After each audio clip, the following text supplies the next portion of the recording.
కేంద్ర బడ్జెట్ ని ఉద్దేశించి ప్రధాని మోదీ మాట్లాడుతున్నారు. ఇప్పుడు లైవ్ చూద్దాం. इससे छोटे कारोबारियों, विशेष रूप से महिलाओं, दलित, पिछड़े, आदिवासी परिवारों में स्वरोजगार को बल मिलेगा। साथियों, हम सब लोग मिलकर भारत को ग्लोबल मैन्युफैक्चरिंग हब बनाएंगे। देश का एमएसएमई सेक्टर मध्यम वर्ग से जुड़ा हुआ है।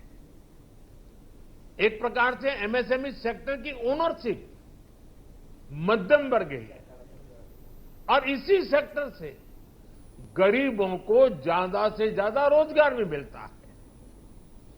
छोटे उद्योगों की बड़ी ताकत, उस दिशा में हमारा अहम कदम है।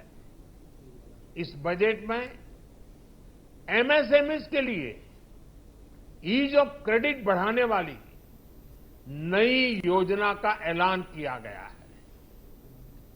मैन्युफैक्चरिंग और एक्सपोर्ट्स इकोसिस्टम को हर जिले तक ले जाने के लिए बजट में अहम घोषणा की गई है। ई कॉमर्स, एक्सपोर्ट हब्स और फूड क्वालिटी टेस्टिंग के लिए 100 यूनिट्स, ऐसे कदमों से वन डिस्ट्रिक्ट वन प्रोडक्ट अभियान को गति मिलेगी। साथियों, ये बजट हमारे स्टार्टअप्स के लिए, इनोवेशन इकोसिस्टम के लिए ढेर सारे नए अवसर लेकर आया है। स्पेस इकोनॉमी को बढ़ावा देने के लिए 1000 करोड़ रुपए का फंड हो, एंजल टैक्स हटाने का फैसला हो, ऐसे कई सारे कदम इस बजट में उठाए गए हैं। साथियों, रिकॉर्ड हाई कैपेक्स इकोनॉमी का एक ड्राइविंग फोर्स बनेगा। 12 नए इंडस्ट्रियल नोड्स, देश में नए सैटेलाइट टाउन्स का विकास और 14 बड़े शहरों के लिए ट्रांजिट प्लान्स, इससे देश में नए इकोनॉमिक हब विकसित होंगे और बहुत बड़ी संख्या में नए रोजगार बनेंगे। साथियों, आज डिफेंस एक्सपोर्ट्स रिकॉर्ड स्तर पर है। इस बजट में डिफेंस सेक्टर को आत्मनिर्भर बनाने के लिए अनेक प्रावधान किए गए हैं। आज पूरी दुनिया में भारत के प्रति आकर्षण बढ़ा है और भारत में टूरिज्म के क्षेत्र में नई संभावनाएं बनी हैं। टूरिज्म क्षेत्र गरीब और मध्यम वर्ग के लिए कई अवसर लेके आता है। इस बजट में टूरिज्म क्षेत्र पर भी विशेष बल दिया गया है। साथियों, एनडीए सरकार ने पिछले 10 साल में ये सुनिश्चित किया है कि गरीब और मध्यम वर्ग को लगातार टैक्स से राहत मिलती रहे।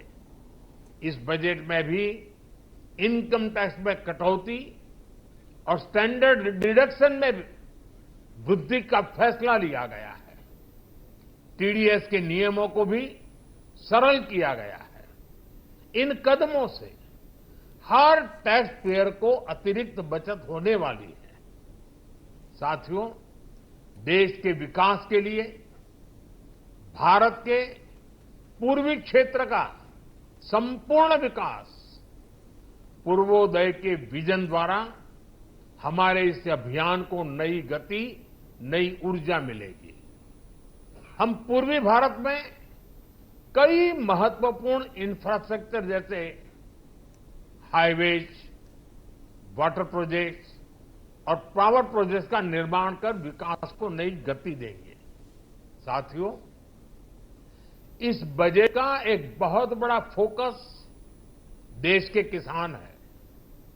अन्न भंडारण के लिए दुनिया की सबसे बड़ी स्कीम के बाद अब हम वेजिटेबल प्रोडक्शन क्लस्टर्स बनाने जा रहे हैं। इससे एक और छोटे किसानों को फल सब्जियों अन्य उपज के लिए नए बाजार मिलेंगे, बेहतर दाम मिलेंगे। तो दूसरी ओर हमारे मध्यम वर्ग के लिए फल सब्जियों की उपलब्धता बढ़ेगी और परिवार के लिए पोषण भी सुनिश्चित होगा। कृषि क्षेत्र में भारत का आत्मनिर्भर बनना समय की मांग है।